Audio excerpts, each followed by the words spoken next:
अकोला महापालिकेच्या महापौर पदाचे आरक्षण आज घोषित झाले। या आरक्षणात ओबीसी महिला प्रवर्गातील उमेदवाराला महापौर पद मिळणार आहे। नेमके कोण महापौर होणार अशी चर्चा अकोल्यात होत असून पाहूया आरआरसीचा विशेष वृत्तांत।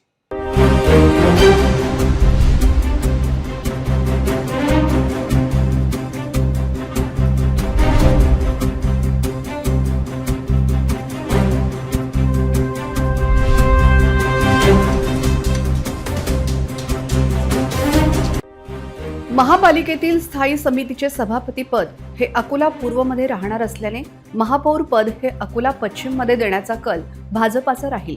हे करताना भाजप अकोला पश्चिममध्ये असलेल्या वैशाली शेळके किंवा शारदा खेडकर यांना महापौर पदावर विराजमान करू शकतात।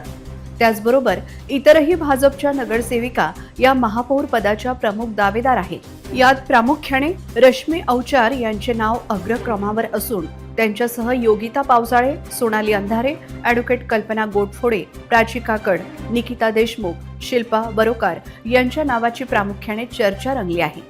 आरक्षण सोडत झालेली आहे। ओबीसी मध्ये आहेत वैशाली शेळके, शारदा खेडकर, कल्पना गोडफोडे आणि सोनाली अंधारे आणि अवचार वैशालीताई शेळके, वैशाली मॅडम शेळके।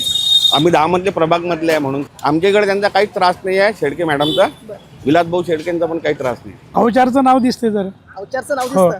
बरं, अवचारच का नाही असं ऐकण्यामध्ये आहे। बरं, अकोल्याचा महापौर जर अवचार मॅडम झाला तर कुठल्या मुद्द्यांवरती तुम्हाला विकास करायला त्यांना जास्ती आवडेल किंवा तुम्हाला वाटतं की त्या मुद्द्यांवर त्यांनी भर द्यायला पाहिजे?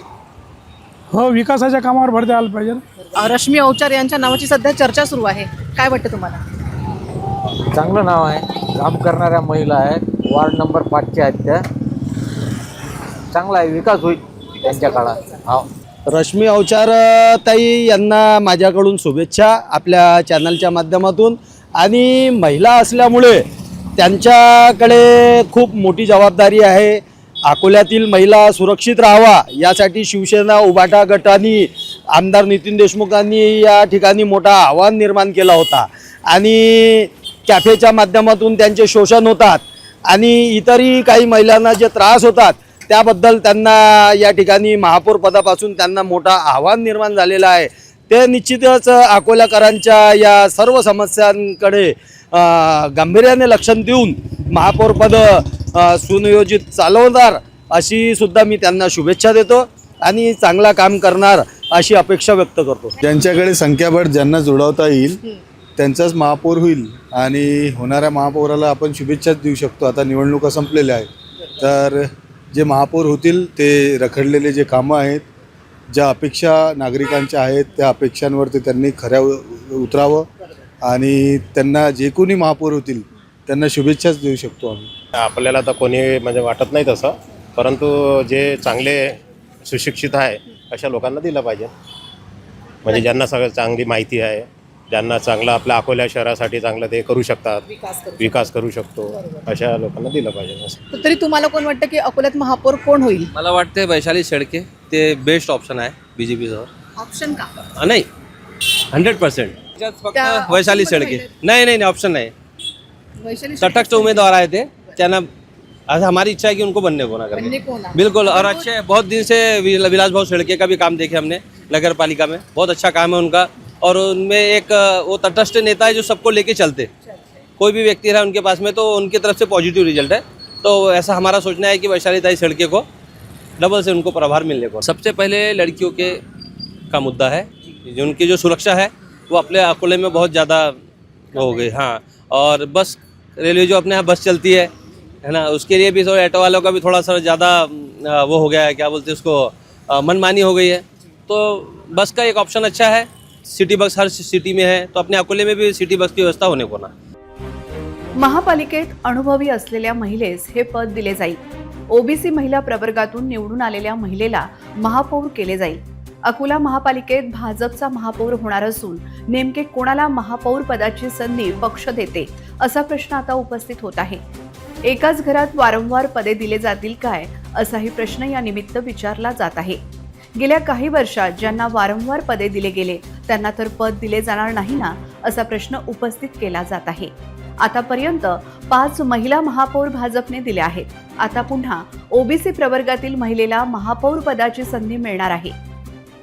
कमिशनखोरी आपल्या अकोल्यात वाढलेली आहे, हे कमी झाली पाहिजे. विकास कामं झाले पाहिजेत. आता जिथं तिथं कमिशनखोरी नंतर कामं होणे राहिले, झाले बी तर 1 वर्ष 1.5 वर्षावर कामं टिकत नाही. निष्कृष्ट दर्जाचे कामं होतात, याच्यावर लक्ष द्यायला पाहिजे. भले ते कोणती पक्षाचे असो, कोणी महापौर हो, फक्त लोकांचा, सामान्य लोकांचा विकास झाला पाहिजे. रस्ते नाल्या हे व्यवस्थित बनल्या पाहिजेत. सामान्य लोकांना ती झेपत नाही, एवढं जास्त टॅक्स आहे आणि टॅक्सच्यानुसार विकास कामं नाही आहेत की एवढं टॅक्स घेऊन राहिले सामान्य लोकांकडून, तेवढे फॅसिलिट्या देऊन नाही राहिले. तर ते टॅक्स कमी झाला पाहिजे. सामान्य लोकांना झेपत नाही एवढा टॅक्स. महापौर झाल्यानंतर सर्वात पहिला मुद्दा त्यांनी या टॅक्सचा घेतला पाहिजे. नळाचं जे टॅक्स आहे, घराचं टॅक्स एवढं वाढलेलं आहे प्रचंड प्रमाणात, ते कमी झालं पाहिजे. सर्वात पहिलं सिटी बस चालू झाली पाहिजे अकोल्यात, आहे की नाही. सामान्य माणसाला लय तकलीफ होते. आता रोड किती खराब आहे हे सगळं आहे. थोडासा कसं रोड चौडीकरण पाहिजे आणि सौंदर्यीकरण पाहिजे अकोल्याला. आणि नवीन नवीन उद्योग बी MIDCला पाहिजे. जसं सर्वात जास्त तो पहिले कसं हे जे बेरोजगारी आहे त्याच्यावर त्यांनी काम करायला पाहिजे. आपल्याला कोण वाटतं की ओबीसी मधलं महापौर कोण होणार?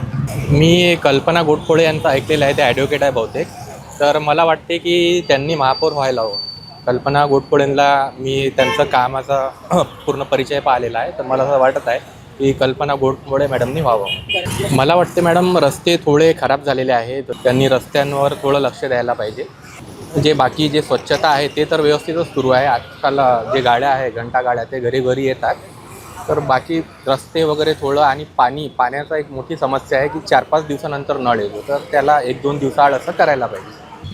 अकोला महापौर पदासाठी जे आज ओबीसीचं आरक्षण निघालेलं आहे त्यासाठी रश्मी अवचार ह्या खूप योग्यतेनुसार आहेत असं मला स्वतःला वाटतं. कारण का त्यांनी गेल्या कितीतरी वर्षापासून खूप मेहनत घेतलेली आहे आणि त्यांच्या कामाबद्दल आणि त्या ज्या घरोघरी किंवा त्या महिलांचं असो किंवा पुरुषांचं असो, ते स्वतः जातीने लक्ष देऊन ते बघतात. त्याच्यामुळे आम्हाला असं वाटतं की त्यांनाच जर महापौर पद जर मिळालं तर आम्हाला खूप आनंद होईल. पण त्यांच्यासोबतच माजी उपमहापौर वैशाली शेळके, शारदा खेडकर, कल्पना गोडखोडे ह्या देखील महापौर पदाच्या शर्यतीमध्ये आहेत.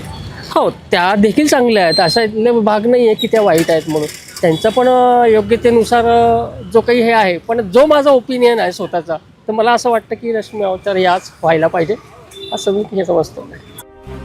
80 सदस्यांच्या सभागृहात 41 नगरसेवकांचे संख्याबळ मिळाल्यास साधे बहुमत होणार आहे. महापौर, उपमहापौर, स्थायी समिती सभापती व 3 पक्ष नेता ही महत्त्वाची पदे मिळवण्यासाठी भारतीय जनता पक्षाकडून जोरदार रणनीती आखली जात आहे. तसेच भाजपचे संख्याबळ बहुमताच्या आकड्याच्या अगदी जवळ असल्याने त्या पक्षासोबत जाण्यास राष्ट्रवादी काँग्रेस, शरद पवार गट, उद्धव सेनेच्या सर्व नवनिर्वाचित नगरसेवकांनी सकारात्मक प्रतिसाद दिला आहे. महापौर पदाच्या निवडणुकीचा कार्यक्रम लागल्यानंतर लवकरच भाजप सत्ता स्थापनेचा दावा करू शकते, अशी माहिती सूत्रांनी दिली आहे.